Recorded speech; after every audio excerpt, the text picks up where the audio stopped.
Bonjour à tous. Donc aujourd'hui, on vous amène avec nous pour le plus élémentaire des jeux de piste, la recherche du boson de Higgs. Et merci de nous accueillir ici, on est très contente d'être là. Merci à tous d'être ici aussi. Donc on se présente, donc on est deux doctorantes en physique de particules. Moi je m'appelle Ruth et je suis au laboratoire Le Prince Ringuet et je travaille à l'expérience CMS. Et moi, c'est Inès, je travaille à l'IJC Lab dans l'expérience Atlas.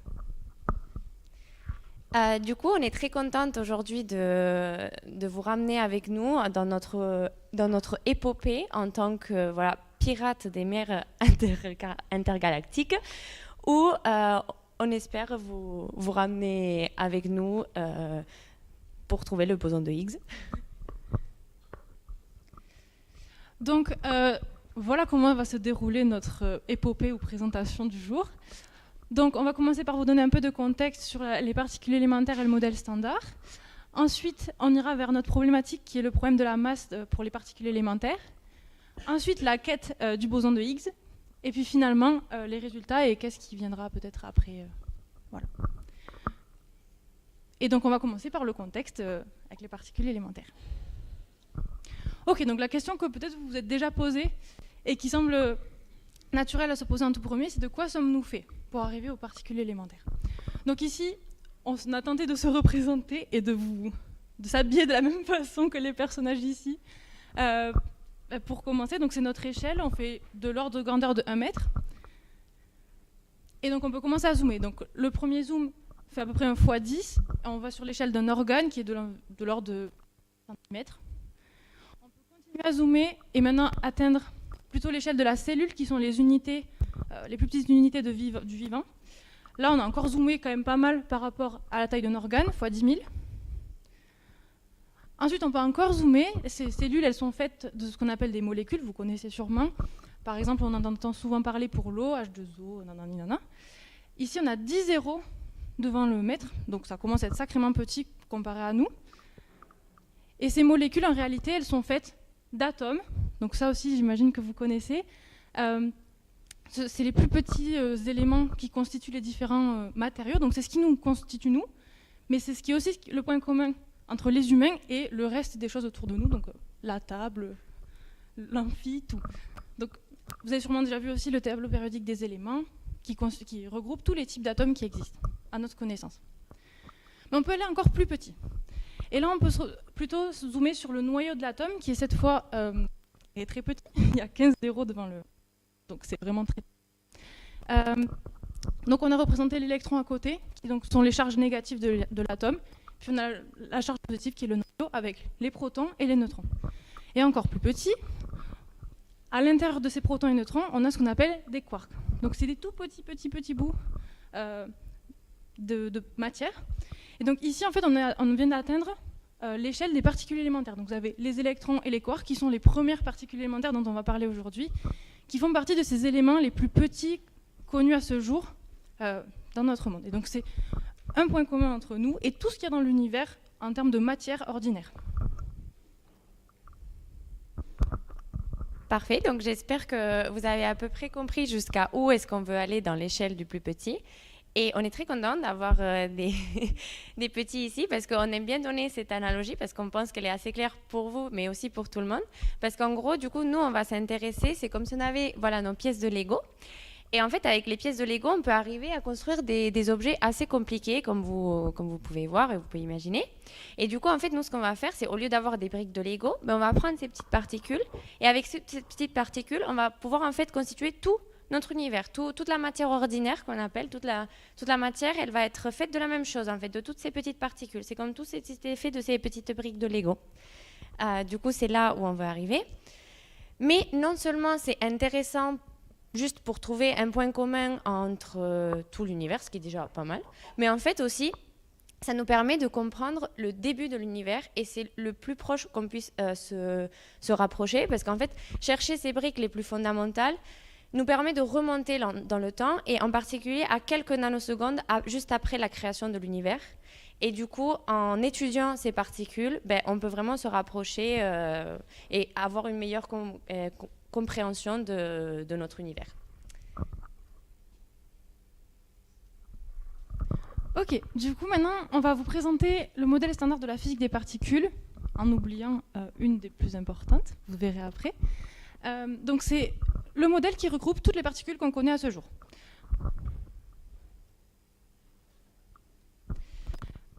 Donc la première partie, c'est donc la partie gauche du tableau, qui est la famille des fermions, et c'est ce qu'on appelle les particules de matière. Donc ce qu'il y a, comme on a dit avant, ce qui constitue ce qu'il y a autour de nous, la matière. Il y en a deux types. Donc déjà, il y a les trois qu'on a vus avant, donc les quarks, il y avait les up et les down, et il y a les électrons. Donc ça, c'est ce qu'il y a dans les atomes qui nous constituent. Mais il y en a d'autres en réalité. Donc les électrons, les quarks qui font partie de nous, c'est ce qu'on appelle la matière stable. Donc ces trois particules dont on parlait. Mais il y a aussi d'autres types donc, de particules, de fermions, qui sont de la matière qui est produite lors d'événements particuliers dans l'univers. Donc par exemple pendant le Big Bang, mais aussi pendant des explosions d'étoiles, au LHC, dans plein d'événements spéciaux, pas autour de nous. Ces particules-là, toutes les autres, les quark charms, tout ça, on ne les trouve pas là comme ça dans la nature. Et ensuite, nous avons une autre famille de particules. Donc, Inès vous a parlé des fermions, mais on a aussi ce qu'on appelle les bosons. Et en fait, ça, on appelle des particules d'interaction. Donc, qu'est-ce que c'est? C'est en fait, moi, Inès et moi, par exemple, quand on parle, on se communique via la voix, non, via le son. Mais en fait, ces particules-là, qu'est-ce qu'elles vont faire si... Donc, on a électron 1 et électron 2. Ce qu'elles vont se faire, c'est comme se lancer une balle entre les deux. Et cette balle, c'est une particule qui va leur permettre de se communiquer, d'accord? Et c'est ce genre de particule que va lancer électron 1 vers électron 2 qu'on appelle boson. Et en fait, les bosons vont nous permettre de décrire 3 des 4 interactions fondamentales, comme on va le voir de suite. Donc, d'abord, on va commencer par vous parler du photon, parce que c'est peut-être celle que vous connaissez le plus, vu qu'elle est présente dans les phénomènes qu'on voit à peu près tous les jours. Par exemple, les aimants que vous avez dans votre frigo, sur votre frigo, si vous posez un aimant, en fait, c'est le photon qui va permettre qu'il reste collé au frigo, pardon. Et, mais aussi la lumière. Donc là, on est en train de projeter une image. En fait, ce que vous êtes en train de voir, c'est plein de petits photons qui arrivent jusqu'à notre écran. Donc voilà, c'est un peu la plus connue.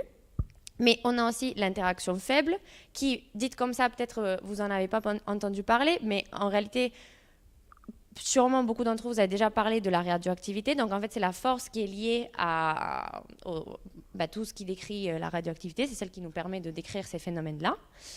Ensuite, on vous a parlé des quarks avant. Et en fait, les quarks, c'est des particules assez spéciales. Et en fait, elles ont historiquement, au début, on ne comprenait pas pourquoi elles arrivaient à être collées les unes aux autres et pourquoi en fait on arrivait à avoir des protons et des neutrons à l'intérieur des atomes qui restaient ensemble en fait en tant qu'une particule. Ceci a permis d'être expliqué grâce à l'interaction forte et en fait aux gluons, parce qu'en fait du coup, à ces si petites échelles, les quarks à l'intérieur des protons et des neutrons vont rester collés parce qu'ils sont en train de s'échanger en permanence ces gluons. Et ensuite, voilà, au lycée, vous verrez, on vous apprend que nous avons 4 interactions fondamentales. Le modèle standard, malheureusement, pour l'instant, ne permet que de décrire 3 parmi les 4 que l'on a, vu que pour la gravitation, pour l'instant, on n'a pas trouvé de boson associé.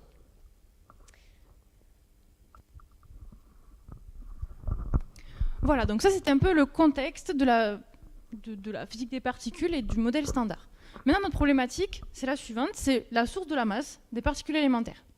Donc, un constat qu'on peut tous faire, c'est qu'on est massif parce qu'on est attiré par la Terre. Et donc, cette attraction qui fait qu'on reste collé à la Terre vient du fait qu'on est massif. Et plus on est massif, et plus on se sent attiré par la Terre. Les particules dans notre corps, elles doivent l'être aussi. Et toutes les particules, du coup, qui ont une masse. Sauf qu'il y a un souci, c'est que le modèle standard, tel qu'on vient de vous le montrer, ne permet pas de prédire la masse des particules. Ce qui pose vraiment un problème. Et donc, du coup, quelle était la solution pour ça? Enfin, quelle est la solution? Eh bien, c'est le boson de Higgs. Et c'est ça qu'on va vous présenter maintenant.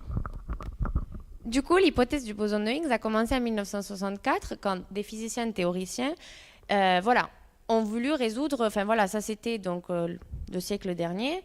Et on a commencé à découvrir toutes ces particules qu'on vous a décrites. On a commencé à construire ce modèle standard. Et comme a bien dit Inès, on n'avait pas de réponse à pourquoi ces particules ont une masse, alors que c'est un constat assez évident qu'on a tous une masse, non?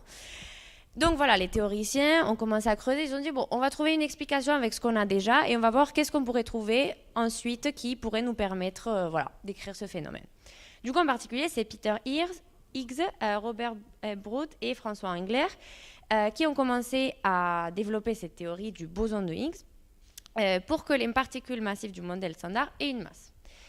Et maintenant, voilà, la question c'est, est-ce qu'elle existe vraiment? Parce que nous, bon, on est expérimentatrice, comme vous allez voir ensuite, mais c'est très important de faire des théories, mais sans une preuve expérimentale, on peut pas aller au-delà. Du coup, c'est donc le travail des expérimentateurs de, une fois la théorie a été développée, de trouver et vérifier si elle est vraie ou pas. Donc, il nous faut une expérience. Alors maintenant, comment définir l'expérience dont on a besoin pour voir si ce boson de Higgs il existe vraiment? Donc, il y a certaines particules comme le boson de Higgs, en tout cas dans la façon dont il était prédit, qui ont besoin de beaucoup d'énergie pour être créées et donc qui ne vivent pas dans notre univers tel qu'il est aujourd'hui. Et donc ces particules, il faut les créer artificiellement pour espérer les voir si elles existent. Donc notre boson de Higgs, il était prédit d'avoir une grande masse, donc voilà, il faut la créer artificiellement. Le souci, donc d'après les prédictions, elle doit avoir une très grande masse. Et comment on crée une particule à très grande masse? Eh bien, grâce au principe d'équivalence entre l'énergie et la masse d'Einstein, on sait qu'une grande énergie peut se convertir en de la masse. Donc si on prend deux particules très énergétiques, des particules qu'on trouve autour de nous, qu'on les accélère très fort et qu'on les fait se collisionner, peut-être on pourra créer une particule qui est plus grosse, donc plus massive. Okay, donc ce que se sont dit les expérimentateurs, c'est OK, on va créer un gros accélérateur de particules, on va accélérer des protons, donc ce qu'il y a dans les noyaux des atomes, très vite, et on espère, si le boson de Higgs existe, le voir dans ces expériences. Et donc pour ça, ils ont créé un truc de fou, qui est ce qu'on appelle le LHC, Large Hadron Collider, en français le grand collisionneur de hadrons. Donc vous le voyez juste ici à votre droite. Donc c'est un énorme tunnel à 100 mètres qui fait 27 km de circonférence, donc c'est vraiment une grosse bête, entre la France et la Suisse. Et donc c'est un outil qui est absolument fascinant et c'est le plus gros accélérateur de particules qui existe. C'est l'un des endroits les plus froids et les plus vides sur Terre et la plus grande installation supraconductrice au monde. Ce qu'on y fait, c'est que du coup, comme on a dit, on prend quelque chose qu'on a autour de nous, donc des particules, des protons, on les accélère très vite dans ces accélérateurs, donc on les injecte, on les fait tourner très vite, et puis à un endroit, on les fait collisionner.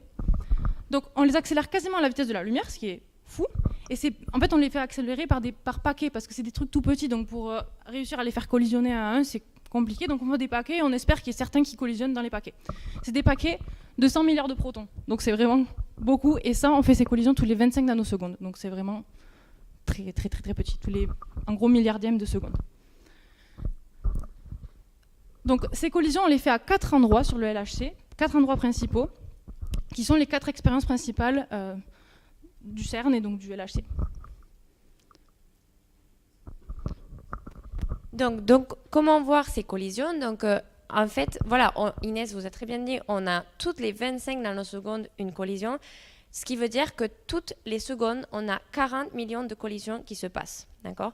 Donc, en fait, comment, et dans une approche, voilà, après, si vous avez des questions, on peut toujours en approfondir, mais l'approche que nous, on aime bien donner, c'est que, voilà, pour capturer des images, comment est-ce qu'on ferait? Voilà, on peut soit prendre des photos, soit les regarder avec un microscope, voilà. Et nous, mais avec voilà, ces particules, on ne peut pas vraiment les voir à l'œil nu, ces particules. Elles sont tellement petites que nous, elles échappent à notre vision. Donc en fait, voilà, on va prendre les détecteurs que vous a dit Inès, donc à ces points de collision, que nous, on appelle grosses caméras, et qu'en fait, vont nous permettre de faire des photos de choses que nous, en réalité, on ne peut pas juste prendre notre téléphone et faire une photo d'un électron. Donc en fait, voilà, nos détecteurs, ils vont nous permettre d'aller regarder à cette échelle et voir qu'est-ce qui se passe. Et donc voilà, c'est ça qu'on appelle nos détecteurs. Et donc, comme on vous a dit au tout début, donc moi je travaille à l'expérience CMS et Inès travaille à Atlas. Et donc on va vous présenter ces grosses bêtes parce qu'elles sont très importantes dans notre travail. Donc le premier c'est Atlas. C'est une immense machine conduite à la pointe de la technologie parce qu'il y a vraiment des éléments très très pointus à l'intérieur. Atlas, il fait 46 mètres de long, 25 mètres de haut, 25 mètres de large, donc c'est vraiment très très gros. Et ça, il a fallu le mettre 100 mètres sous terre, donc je vous laisse imaginer le chantier que ça a dû être. Mais ils ont réussi et c'est quand même quelque chose qui est remarquable. Pour vous rendre compte, un humain, ça représente, enfin, là il y a un petit humain qui est là en fait représenté, et donc on est vraiment très très très très petit comparé à la taille globale du truc, donc c'est fou. Et là vous avez une petite photo aussi de Atlas, une vraie photo, parce que ça c'est évidemment un schéma. Et d'un autre côté, on a le détecteur CMS qui, du coup, comme vous voyez, est plus petit que Atlas. Donc, il fait 28 mètres de long, c'est ça, de long et 15 mètres de diamètre. Et donc, moi, je vous laisse une photo. J'ai eu l'opportunité d'aller le visiter en février. D'ailleurs, si vous voulez aller visiter un de ces détecteurs, vous pouvez aller dans les mois... Je pense parce qu'on ne peut pas aller les visiter lorsqu'on est en train de prendre des données, parce que comme on vous a dit, on est en train de collisionner des protons, donc la radiation qui sort de là, elle est extrêmement dangereuse, donc on ne peut pas descendre les voir. Mais pendant les mois de, je crois que c'est décembre, janvier, février, on arrête la prise de données et donc on ouvre les détecteurs, on voit on vérifie que tout va bien, s'il faut changer un truc, on le fait. Et du coup, c'est un très beau moment pour faire des visites, voilà, donc si vous voulez y aller. Et donc voilà CMS. CMS, comme je vous ai dit, c'est plus petit que Atlas. En particulier, c'est 2 fois plus petit, mais il est 2 fois plus lourd. Du coup, en fait, voilà, si on prend la Tour Eiffel et Atlas, on arrive au poids de CMS. Et en particulier, donc, comment est-ce que ces caméras fonctionnent? En fait, qu'est-ce qu'on est en train de faire là-dedans? Donc, je voulais vous présenter pour CMS, mais Atlas, à peu près, c'est la même chose, parce que comme, je ne sais pas si on vous l'a dit, mais voilà, c'est des expériences vraiment très analogues. Et si vous avez des questions, c'est vraiment très important, on peut y revenir après, mais c'est vraiment très important qu'en fait, il y ait 2 expériences analogues qui cherchent les mêmes choses et qui, à peu près, fonctionnent de la même façon. Mais donc voilà, je vais me concentrer sur CMS, mais sachez que voilà, c'est totalement pareil pour Atlas à peu près. Donc, on va commencer, tous nos détecteurs commencent par là où arrive le faisceau, et donc la collision, elle va arriver là où on commence à voir les traces qui sortent, et donc pour détecter ces traces, comme je viens de dire, on met ce qu'on appelle un trajectographe. Et ce trajectographe, en fait, quand il y a une particule chargée qui passe à travers, ben, elle va laisser une trace. Et donc, on va pouvoir voir par où elle est passée. Ensuite, ces particules-là, on arrive dans ce qu'on appelle le calorimètre, où ces particules, en fait, on va leur mettre plein de couches pour que, en gros, bon, pour les plus petits, ce que j'aime bien dire, c'est que comme vous voyez, pour donner un peu, vous faire comprendre qu'est-ce que c'est l'énergie, c'est comme si vous mangez beaucoup de sucre et du coup vous avez plein d'énergie, vous commencez à courir, et si vous courez et qu'il y a du vent devant vous, ben ça fatigue, et au bout d'un moment, vous n'avez plus d'énergie et vous êtes fatigué. Donc c'est un peu ce qu'on essaie de nous faire avec nos particules, on leur met un gros truc devant pour, quand elles arrivent avec plein d'énergie, ben, au bout d'un moment, elles se fatiguent, elles ont déposé toute l'énergie dans ce matériel et nous, on peut récupérer cette information. Donc, on a 2 types de calorimètres, donc ce qu'on appelle électromagnétique pour un certain type de particules, par exemple les électrons et les photons. Et après, on a un autre calorimètre qui s'appelle hadronique, donc pour des hadrons, donc des particules faites de quarks. Ensuite, autour de ça, on met dans notre cas, c'est des solénoïdes, enfin, l'aimant, un grand aimant, autour, parce que du coup, en fait, les particules chargées, on va pouvoir savoir quelle est leur charge grâce à cet aimant, parce qu'en fonction de leur charge, elles vont se dévier vers un sens ou vers un autre. Donc, en fait, quand elles vont passer dans le trajectographe, nous, on va voir de quel côté elles se sont déviées, et du coup, on connaît la charge. Et finalement, on met à la toute fin ce qu'on appelle des chambres à muons qui en fait vont permettre de récupérer les muons qui sont un peu ces cousins plus lourds que des électrons et ils s'échappent, ils sont un peu plus durs à arrêter, ils aiment bien traverser tous les obstacles qu'on leur met devant. Et du coup, c'est pour ça qu'à la toute fin de nos détecteurs, c'est très important de mettre les chambres à muons pour vraiment détecter ce type de particules en particulier, parce que ils sont vraiment, Ils sont vraiment très intéressants, et enfin, elles sont toutes très intéressantes, mais voilà, on peut pas en louper des particules. Et aussi quelque chose qu'on n'a pas dit, excusez-moi, c'est que en fait ces détecteurs, c'est très important leur géométrie qui est de 360 degrés. Donc il faut vraiment, nous, nos particules, on arrive aussi, ce qu'on aime bien dire, c'est qu'avec les Lego, en fait, si on veut savoir les briques de quelles elles sont composées, ben, si on jette le Lego par terre et on le fait se casser en plein de petits bouts, ben, c'est un peu ce qu'on va faire nous, non? Mais ce Lego, par contre, fait genre, quand on va le jeter par terre, il peut partir dans tous les sens. On peut pas savoir exactement dans quelle direction les pièces vont partir ensuite. Et donc c'est exactement pareil pour nous. Quand on va collisionner les protons, on va pas savoir vers où vont partir ces particules. Donc c'est vraiment très important qu'on couvre absolument toute la surface qui entoure le faisceau des protons. Voilà. Et donc là, on vous montre juste ce qu'on appelle des event displays. Donc ici pour Atlas et pour... Ah, il ne marche pas lui. Attends, si on fait comme ça, on change de slide. Ah oui, d'accord. Bon, et pour CMS, mais qu'on ne le verra pas cette fois. Mais donc ça, en fait, ça correspond, si vous voulez, à une photo qu'on prendrait dans le détecteur. Donc ce qu'on vous disait au départ, pour voir les collisions, on prend des photos avec nos détecteurs, donc Atlas et CMS qu'on vient de voir. Et ça, c'est des simulations de photos, parce qu'on a dit qu'on ne pouvait pas le voir à l'œil nu. Donc ça, en fait, on a reproduit donc, toute l'information qu'on a collectée grâce à ce que vous a dit Ruth juste avant, les calorimètres, les trajectographes, tout ça. On peut le représenter de cette façon, en réalité. Et ça vous donne un peu une idée imagée de qu'est-ce qu'on devrait voir. Donc voilà, on n'a pas super bien vu. Est-ce que je peux remettre un peu avant? Voilà, vous voyez le... Ah, là, oui. Non, pas trop. Il y a le truc devant. Mais la collision au centre et donc les débris des Lego et des particules qui sont là. Oui, ok. Et donc du coup, tout ça c'est pour répondre à la question de est-ce que le boson de Higgs il existe? Et donc en fait les chercheurs pendant un an ils ont récolté plein de photos, plein de données et à la fois Atlas et CMS ils ont regardé ce qu'ils ont obtenu, voir si toutes ces photos elles montraient qu'il y avait des bosons de Higgs. Du coup, par exemple, ce que vous pouvez voir sur ces petites vidéos, en fait, les petits points noirs, c'est les données qu'on va prendre. Et ce qu'il y a en couleur, par exemple, si on se centre sur ce plot-là, c'est celui de CMS. Et donc, en fait, vous voyez, plus le temps passe, plus en fait, les points noirs sont en train d'augmenter. Donc, ça veut dire qu'on prend de plus en plus de photos. Et ensuite, on va coller des modèles autour. Donc, en rouge, par exemple, si c'est le modèle qui décrirait qu'effectivement, il y a un boson de Higgs à cet endroit-là.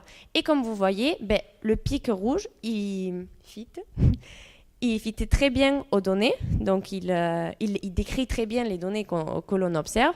Donc, c'est-à-dire qu'on peut assurer à peu près, on peut être suffisamment sûr qu'il y a quelque chose là qui correspondrait aux caractéristiques auxquelles on s'attendait du boson de Higgs. Et du coup, c'est comme ça qu'on est avec ces graphes-là qui sont voilà, très la source d'énormément de travail derrière. Mais voilà, on présente toujours juste ces derniers résultats finaux. Mais comme vous avez vu, ça passe par la construction de tout un accélérateur, de toute une prise de données, et milliers de chercheurs qui vont analyser ces données et chercher là, pour enfin juste vous donner ces plots-là où on va vraiment observer que le modèle va vraiment décrire les données qu'on voit. Du coup, le boson de Higgs a été observé, comme Ruth vous l'a dit, donc youpi. Ok. Bon, mais du coup, comme il existe, il s'est passé des trucs cool. Donc, ils ont annoncé les résultats le 4 juillet 2012 dans l'auditorium du CERN. Et donc, en fait, les deux expériences, Atlas et CMS, se sont retrouvés, se sont montrés les résultats l'un et l'autre, sans s'être parlé avant, parce qu'on voulait vraiment éviter tout biais. Donc, personne ne s'est parlé. Ils ont fait leurs analyses, ils ont regardé leurs petites photos, et après, ils se sont dit, nous, on a vu le boson de Higgs assez certainement. L'autre a dit, oui, moi aussi. Et du coup, ça a permis de, disons, vraiment assurer le résultat et donc assurer que le boson de Higgs existe. Et comme c'est très stylé, du coup, ça a donné lieu à un prix Nobel en 2013 pour les deux théoriciens qui étaient encore en vie à ce moment-là, donc Peter Higgs et François Englert, que vous voyez sur la photo. Mais du coup, voilà, si vous avez vu, lors du chemin vers notre quête, on vous a mis solution. Est-ce que c'est vraiment la solution à tous nos problèmes? Donc oui, effectivement, le Higgs nous permet d'expliquer comment les particules du modèle standard obtiennent une masse. On a découvert qu'il existe, donc on a répondu à une question. Mais en fait, là, juste avant, on vous a présenté le modèle standard. Mais le modèle standard, voilà, il y a encore plein de choses qu'on peut étudier là-dessus, et même encore sur le boson de Higgs, car il fonctionne très bien, mais il y a beaucoup d'aspects et de questions auxquelles il ne répond pas encore. Donc, par exemple, qu'est-ce que c'est la matière noire? La matière noire, elle n'est pas incluse là-dedans. Comme on vous a dit, on n'inclut pas la gravitation non plus. Est-ce qu'on a des particules et des antiparticules? Donc, c'est un peu ce que je vous parlais avant de charge positive et charge négative. C'est comme ça qu'on peut identifier ça. Est-ce que donc des particules avec neutrinos, antineutrinos se comportent de la même façon? Et voilà, est-ce que le boson de Higgs, c'est vraiment une particule élémentaire? Parce que là, on l'a vu, mais donc on vous rappelle, élémentaire, nous, on veut chercher le plus petit constituant qu'on puisse trouver. Donc là, on a trouvé le Higgs, mais on suppose qu'il est élémentaire parce qu'on n'a rien vu. Mais s'il faut, c'est juste que nos détecteurs ne nous permettent pas de voir encore plus à l'intérieur. Donc, c'est très important de continuer à tester ce modèle et aussi à se demander, y a-t-il de la nouvelle physique, donc de la physique au-delà de modèles standards qui pourrait nous permettre de répondre à toutes ces questions? Et c'est là qu'on rentre nos thèses. Donc par contre, les flèches, c'est pour toutes les questions. Oui. Pardon, parce qu'on dirait que c'est que pour celles des neutrinos. Donc du coup, voilà, en fait, donc nos deux thèses sont pour tester si le modèle est bon et s'il y a de la nouvelle physique. J'étais concentrée sur les flèches, du coup, je sais pas. Pardon. Ok, donc pour moi, ma thèse, c'est en résumé l'étude de la production simultanée de deux bosons de Higgs dans Atlas. Donc en fait, ce qu'on veut chercher à voir, c'est est-ce que quand on fait une collision de protons, est-ce qu'il peut y en avoir où il y en a deux produits en même temps, deux bosons de Higgs? Puisque les études qu'on a montrées avant, c'est pour la production d'un seul. Bon, là, on veut voir s'il peut y en avoir deux. Ça, c'est prédit par le modèle standard. Donc, la façon dont le Higgs a été inclus dans le modèle prédit aussi qu'on devrait des fois en avoir deux en même temps. Sauf que c'est vraiment très rare. C'est 1000 fois plus rare que le boson de Higgs, en sachant que le boson de Higgs, c'est quand même rare. Donc, on est vraiment sur quelque chose de... Faut être patient, quoi. Faut pas être pressé. Et donc, le but de ma thèse, c'est donc travailler sur ce sujet-là et voir si l'on peut voir ce type d'événement que prédit le modèle standard dans Atlas, et évidemment dans CMS aussi ils travaillent sur ça, et voir si le modèle standard prédit bien cette propriété, et voir s'il y a peut-être une faille ici, parce que du coup il y a plein de questions auxquelles le modèle standard ne répond pas, comme l'a dit Ruth, et du coup on cherche la faille, où est-ce qu'il pourrait y avoir un problème, et du coup nous aider à comprendre un peu dans quelle direction s'orienter pour peut-être comprendre les problèmes de matière noire et tout ça. Bon. Évidemment il y a plein de questions, et donc la faille peut peut-être être sur une question et pas sur les autres, mais voilà, ça permet de chercher un peu la petite bête aussi. On espère que ça soit bien prédit, mais bon, peut-être que ça l'est pas. Ok, et donc ma thèse, du coup, qui est l'étude de ce qu'on appelle effective field theories, ou théorie effective de champ, dans le processus d'avoir soit un Z, soit un boson Z, soit un boson Higgs, qui ensuite se désintègre en deux particules qu'on appelle des taux, donc des cousins encore plus massifs des électrons. Et donc en fait, le but, voilà, c'est... Donc moi, on sait que le Higgs a été découvert, très bien. Donc par exemple, je vais m'intéresser donc à une désintégration du Higgs, et je vais rajouter dans ce qu'on appelle dans mon signal, donc dans mon étude, aussi la désintégration du boson Z. Et ensuite, on va essayer d'arriver à faire des mesures extrêmement précises de ces deux processus pour essayer de trouver des déviations dans les données par rapport aux prédictions du modèle standard. Et donc c'est ça qu'on appelle des théories effectives. Donc des théories effectives, en fait, c'est juste des théories qui fonctionnent à une échelle d'énergie plus petite. Et donc j'essaye de vous mettre un dessin à peu près pour essayer d'expliquer. Mais vous voyez, par exemple, si nous, on aurait juste la prédiction du modèle standard, on aurait une courbe comme celle décrite... Ah, on est là. Comme celle décrite par la courbe verte. Mais maintenant, si moi je commence à prendre des données et je vois que en fait ma courbe verte, elle ne décrit pas parfaitement ces données, je peux aller chercher s'il y aurait peut-être une déviation due à une particule qui existe beaucoup plus loin en fait dans cette échelle d'énergie, mais juste à une échelle d'énergie à laquelle moi je ne peux pas y arriver. Donc comme a dit Inès, avec ce principe d'équivalence, je ne peux pas la produire parce que je n'ai pas assez d'énergie pour créer sa masse. Mais donc il se trouverait bien plus loin dans le spectre d'énergie, mais qui a quand même des effets dans dans les particules et les données qu'on peut observer à ce moment-là. Donc voilà, j'espère que c'est clair. Mais voilà, donc on va essayer d'observer des déviations juste dans les données par rapport aux prédictions du modèle qu'on a à ce moment-là. Ah oui. Oui. Pardon, oui. Et du coup, en 2030, d'ailleurs, donc aussi, donc toutes ces données-là et toutes ces analyses qu'on est en train de faire en ce moment, elles sont fortement limitées par ce qu'on appelle les statistiques, parce que du coup, c'est des processus, comme a dit Inès, très rares, et du coup, en fait, pour arriver à les observer, on veut prendre plein de photos, et du coup, en fait, le LHC va commencer une nouvelle période qui s'appelle High Luminosity LHC, donc haute luminosité, où en fait l'idée c'est qu'on va avoir encore plus de collisions pour avoir encore plus de données et essayer de voir là-dedans si on arrive à trouver ces processus qui sont vraiment très rares ou pas. Et donc nos analyses aussi, elles auront des meilleures performances. Mais bon, ça sera dans quelques temps. Et voilà, on en a fini avec notre présentation. Merci de nous avoir écoutés. Et si vous avez des questions, n'hésitez pas. Et là, on vous met juste un petit lien de notre chaîne de médiation.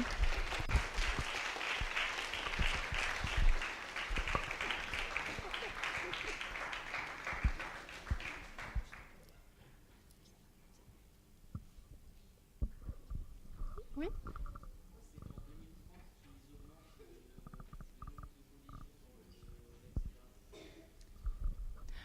Parce qu'en fait, c'est dur techniquement à faire. Donc, il faut que les détecteurs ils soient améliorés. Parce qu'en fait, quand tu as plus de collisions, tu as plus de particules qui passent. Et donc, ça peut griller, si tu veux, les systèmes tels qu'ils sont aujourd'hui si tu mets des collisions trop souvent dans le détecteur. Donc, il y a beaucoup de travail sur améliorer les détecteurs. Donc là, l'année prochaine, il va être arrêté, le LHC, complètement. Ils vont remplacer certaines parties des détecteurs pour que ça s'adapte à cette phase high lumi. Et après, ils relanceront. Et je crois qu'il y a aussi des updates à faire sur l'accélérateur, parce qu'il y a plus de collisions. Donc, il faut évidemment l'adapter à ce nouveau taux de collision. Et d'ailleurs, toi, tu travailles dessus. Oui, d'ailleurs, justement, aussi, des parties de nos tests, c'est pas que travailler sur les analyses, on fait aussi du travail un peu du détecteur qui peut dépendre. Enfin, nous, on fait pas, aucune des deux fait vraiment du travail de hardware qu'on appelle, où on va aller vraiment travailler avec des matériaux, je sais pas, soudés, et le plus électronique, mais on fait beaucoup de software pour le détecteur.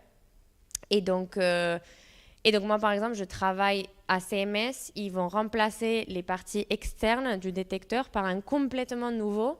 Et donc, moi, je travaille sur le développement d'algorithmes pour quelque chose qu'on appelle le système de déclenchement, qui, en fait, permet de trier quels événements. Parce que, comme on vous a dit, déjà, maintenant, on prend 40 millions d'événements par seconde, ce qui, je ne suis pas 100% sûre, mais je crois que ça fait quelque chose comme presque 10 terabytes par seconde, un truc comme ça. Et voilà, vos téléphones, enfin le mien, déjà j'ai presque besoin de 2 Tera pour des photos et c'est pas ouf. Donc voilà, imaginez 10 Tera pour les garder tout le temps. Il faut trier. Et donc avec la phase High Lumi, c'est encore plus dur. Et donc voilà. Il y a aussi beaucoup de travail qui est fait en ce moment-là. Et oui, et là, voilà, les travaux à faire, comme a dit Inès, ça prend 3 ans. Là, on va fermer et de 2026 à 2029-30, ils commenceront à reprendre des données.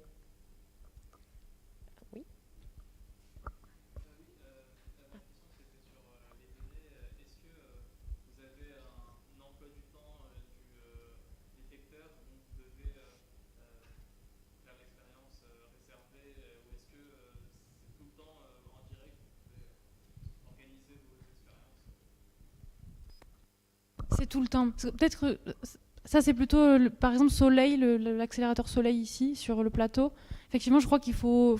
en fait, il y a des équipes de recherche qui viennent et disent « Ah, ben nous, on voudrait faire ça, et donc on voudrait réserver une partie de la chaîne de Soleil dans telle durée, enfin, tel temps, à telle date, bref. » Alors que pour le coup, le LHC, il est vraiment avec les 4 détecteurs dessus, et c'est en permanence. On prend des collisions de mars à décembre, quasiment, en continu, et c'est fait exprès pour ces détecteurs. En réalité, il y a aussi une petite phase avec des ions au lieu de protons à l'intérieur. Donc ça, c'est pour certains détecteurs, donc un des deux autres, Alice, juste Alice, non CMS. Ah bon, ok, il y a plusieurs des détecteurs qui travaillent aussi avec ces autres types de collisions. Mais en fait, c'est prévu bien à l'avance. Ça, c'est pendant 6 mois, on fait les protons, après 1 mois, on fait les ions, fini. Enfin, on peut pas arriver, on voudrait faire sur les LHC. Donc ça, il y a bouts au CERN où tu peux faire des trucs comme ça, je crois, mais pas sur le LHC en tout cas. Et pour les données, on les analyse.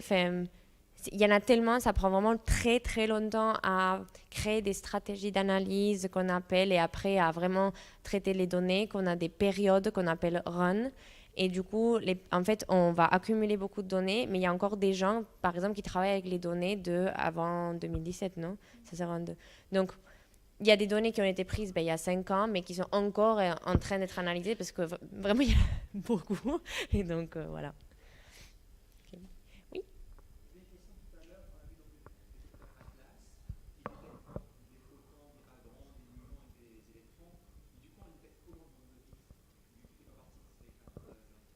Oui, très bonne question. Du coup, ok. Donc, je peux peut-être revenir sur la slide. Donc, en fait, le truc, c'est que... peut-être sur celle-là. Attends, voilà. Le boson de Higgs est beaucoup, en fait, de particules. C'est pas la seule. Mais on ne peut pas juste les voir par une trace et un dépôt d'énergie. Parce qu'en fait, elles sont assez lourdes et normalement, ça s'entraîne un temps de vie très petit. C'est-à-dire qu'elles vont être créées et désintégrées super vite. Donc, tu n'as même pas le temps de les voir. Donc, en fait, ce qu'on sait, c'est que ces particules-là, par la façon dont elles interagissent d'après les prédictions, elles devraient se désintégrer d'une certaine façon. Donc, par exemple, ici, dans ces deux plots-là, on vous présente ce qu'on appelle la masse invariante, d'accord? Enfin, je vais aller doucement, mais de 4 leptons. Donc, en fait, qu'est-ce que ça veut dire ça? C'est qu'on a un Higgs et on prédit qu'il va être désintégré en 4 leptons. Leptons, c'est-à-dire, par exemple, en 2 muons et deux électrons. Voilà, par exemple. Et donc, en fait, nous, on va aller chercher dans notre détecteur ces signatures, ce qu'on appelle signatures. Donc, on va trouver 2 électrons qui viennent à peu près d'un endroit comme ça, 2 muons qui viennent d'un endroit comme ça.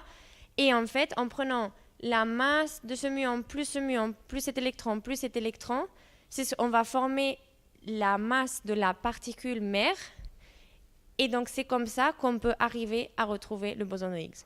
Parce qu'en fait, on va prendre le résultat des désintégrations, prendre la masse, reconstruire la masse de la particule mère et trouver ce pic-là.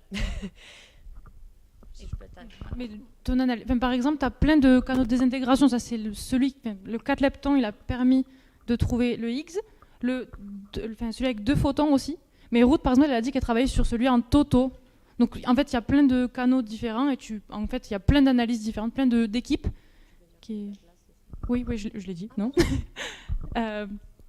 Mais en gros, tu as plein d'équipes qui travaillent sur différents canaux de désintégration, parce qu'à chaque fois, c'est plein de données. Donc, tu fais des petites équipes. Puis après, au final, ils combineront tout pour regarder, mais c'est un peu un travail comme ça d'équipe sous-divisé.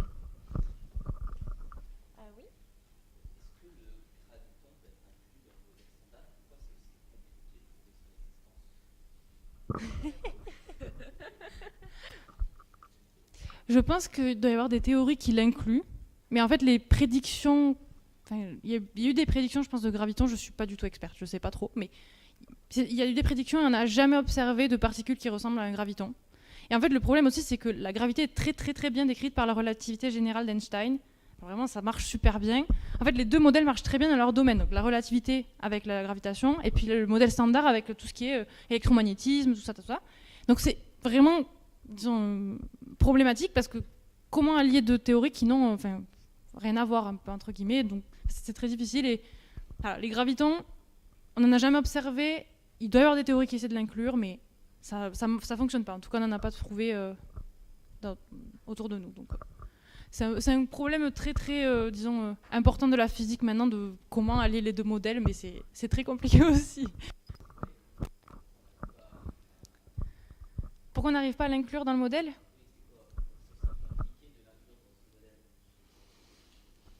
Disons que voilà, comme la gravité, en fait, tu peux l'imaginer comme cette courbure d'espace-temps. Disons, c'est très bien décrit comme ça. Je ne sais pas si je m'exprime bien, mais c'est très bien décrit par cette courbure d'espace-temps et non pas par des particules. Donc, en tout cas, la relativité générale, il y a des preuves que ça fonctionne très bien. Le graviton, encore une fois, je pense que ça doit pouvoir ça s'inclut dans le modèle standard, mais juste on n'a jamais observé la particule qui serait générée par cette inclusion dans le modèle standard. Ouais, la gravité dans le modèle standard, c'est un vrai truc compliqué. Je pense qu'il vaudrait mieux qu'il y ait des experts qui parlent sur ça parce que moi, je sais pas trop. Mais si t'as des idées aussi. Oui, non, on est d'accord que, par exemple, la relativité générale, c'est pas du tout la théorie quantique des champs. C'est pas... Voilà. Donc, en fait, si on commence par où on construit le modèle standard, c'est en fait par... en fait, l'idée, c'est qu'on veut commencer par allier la physique quantique et la relativité, parce qu'en fait, nous, on est en train de prendre des particules à des échelles extrêmement petites, comme on vous a montré. Donc, c'est-à-dire, on commence à voir les effets quantiques là-dedans. Sauf qu'il faut rajouter le fait que ces particules elles vont très vite. Donc c'est là que rentre la relativité restreinte, donc pas la générale. Et donc si on met ces deux en commun, on commence à construire la théorie de la physique quantique des champs. Enfin, oui, théorie quantique des champs, je ne sais pas en français, mais voilà. Et la relativité, donc tous les effets... Donc, en gros, tous les effets décrits par Newton peuvent être généralisés par ce qu'on appelle la relativité générale, donc l'autre théorie développée aussi par Einstein en partie. Et donc, c'est juste qu'elle commence à naître d'endroits différents. Enfin, la relativité générale, moi dans les cours, je me souviens même pas qu'on ait mentionné le mot quantique, non? Enfin, donc, on prend même pas en compte ces échelles petites. Vraiment, de ce que moi j'avais compris, la relativité générale, elle prend en les échelles grandes, enfin les objets massifs, mais elle n'inclut pas non plus ces forces-là. Et donc voilà, mais du coup on a aussi le problème, j'avoue, je ne sais pas du tout comment est-ce qu'on pourrait inclure le graviton. Je crois qu'il y a des idées, c'est en fonction de leur spin et tout ça, mais le problème c'est que, comme j'ai dit avant, il peut y avoir des théories, mais si on ne les observe pas, il faut en trouver des nouvelles. Et il y a beaucoup de... Bon, nous, en OLHC, j'ai jamais entendu quelqu'un qui fasse directement des recherches de gravité. Ah si? Ah? Il y a des gens qui font des recherches de graviton. Ah, ben voilà. Mais on la voit pas. Ils l'ont pas vu. Pour l'instant. On verra. Voilà, c'est très ouvert comme sujet, mais voilà. Désolée, on peut pas répondre beaucoup mieux. Voilà, mais s'il y a des experts, s'il vous plaît, intervenez, parce qu'on n'a aucune idée.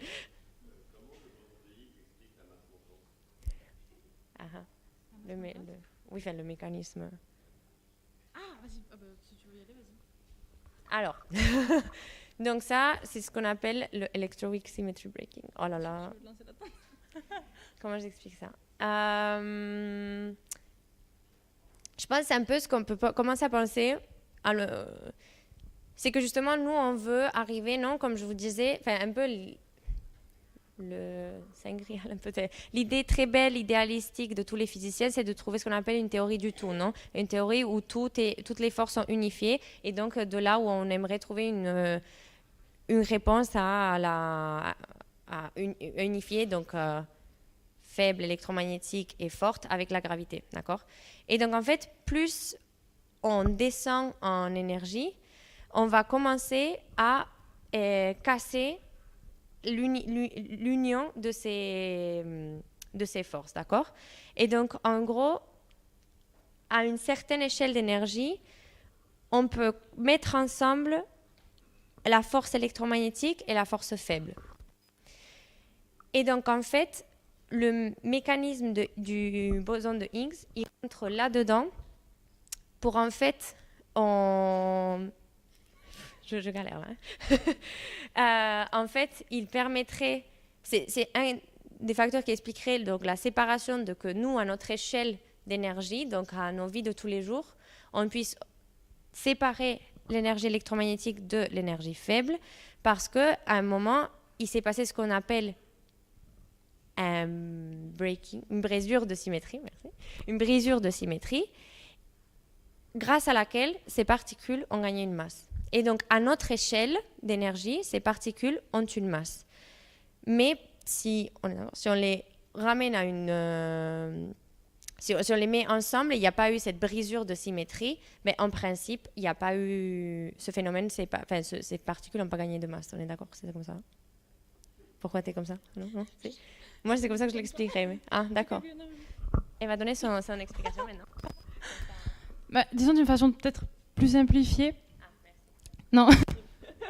Non, mais parce que justement, je parlais avec des gens la semaine dernière. Tu peux aussi voir ça. En fait, tu rajoutes ce boson de Higgs dans le modèle. Donc, en fait, tu rajoutes une interaction entre les particules. Donc, en fait, tu peux interagir avec le boson de Higgs par exemple, l'électron peut interagir avec le boson de Higgs comme il interagit avec le photon ou avec d'autres trucs. Et en fait, une vision qu'on entend souvent en vulgarisation scientifique, c'est que tu peux imaginer que le champ de Higgs, c'est un peu comme du miel. Et donc, plus tu vas être une particule qui est massive, qui devrait être massive, en fait, en passant dans le champ de Higgs, elle va plus, disons, galérer à avancer dans ce miel. Et donc, cette interaction qui est plus difficile, tu la traduis comme une masse plus grande.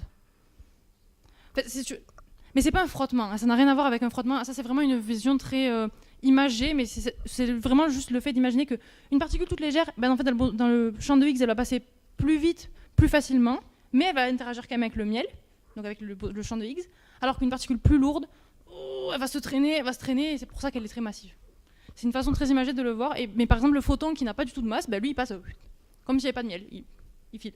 Parce qu'il n'interagit pas avec le champ de Higgs, donc il n'acquiert pas de masse. Ça va ou pas? Oui.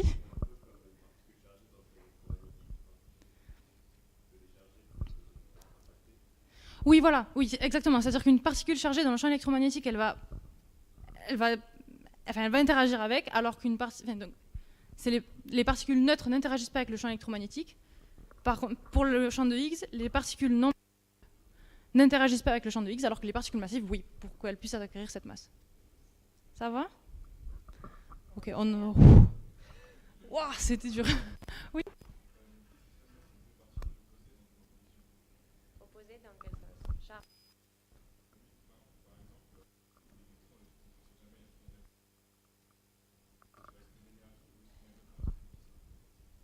Électron et positron, c'est ça?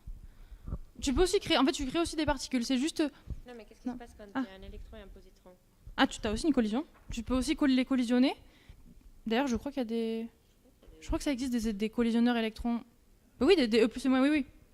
Pardon, j'étais sur. Oh là là, j'étais pas. Oui, ça existe. En fait, c'est qu'au lieu de prendre 2 protons, tu prends 2 électrons, enfin, de charges opposées. Tu les fais collisionner. Et en fait, même c'est très utilisé les électrons pour ce qu'on appelle la physique de précision. Parce qu'en fait, c'est très clair comme environnement, dans le sens où en fait, quand tu fais collisionner des protons, tu as plein de bruit, c'est horrible. Alors que quand c'est 2 électrons, c'est tout joli, tu as des belles traces, tout net, c'est super beau. Donc même, c'est un truc qui est très... même les futurs projets de collisionneurs, c'est souvent en E plus E moins, donc en électron-positron maintenant, parce que ça permet d'avoir un environnement très propre et très... Mais ça fonctionne aussi, en fait. Très bien. Mais en fait, voilà, ce qui est très important, c'est toujours qu'il y ait une conservation d'énergie, ça. Donc, l'énergie des électrons-positrons que tu vas collisionner, au final, tu vas en ressortir. Enfin, si tu vises une masse dans cette collision, tu vas peut-être potentiellement pouvoir créer un Higgs si tu arrives à son énergie, donc à sa masse. Mais voilà, mais un truc très connu, c'est l'annihilation, si ça donne un photon, non, par exemple, juste. Oui. Ah oui, allez-y.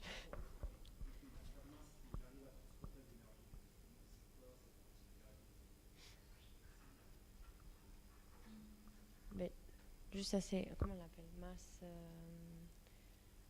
au repos. Enfin, pour moi, c'est juste que comme ça, quand on écrit juste E égale mc carré, cette énergie, c'est celle qu'on appelle son énergie au repos, donc son énergie quand il ne bouge pas. Mais le photon, il ne peut pas ne pas bouger. Il est tout le temps en mouvement et il va toujours à la vitesse de la lumière. Donc en fait, son énergie, c'est plutôt plus dû à une énergie cinétique, on est d'accord, juste à cette énergie qu'il a lors du mouvement et son énergie qu'il peut porter lors de ce mouvement, plutôt que, il peut pas, vu qu'il n'a pas de masse, il ne peut pas être au repos. On est d'accord là? Oui. Il peut pas s'arrêter. Non. Parce qu'il a pas, justement, il n'a pas de masse au repos. Donc, il peut pas. Et justement, on peut écrire. Il y a une extension avec. Là, je me souviens plus, mais on rajoute l'impulsion.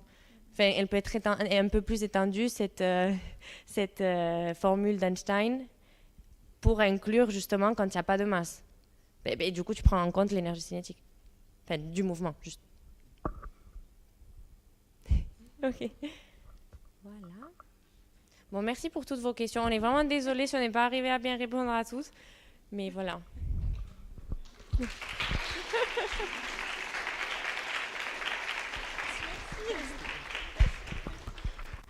Donc, Encore un grand merci à Inès et Ruth pour leur présentation, vraiment.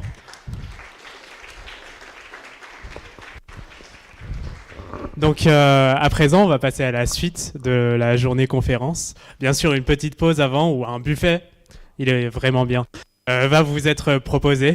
Et aussi, on va pouvoir observer le soleil, donc avec notre télescope Coronado. Et sachez qu'en ce moment même, il se produit une éruption solaire. Donc ça fait lien directement avec notre première présentation. C'est assez spectaculaire. Et donc je vous invite à profiter du reste de cette journée. Merci à vous.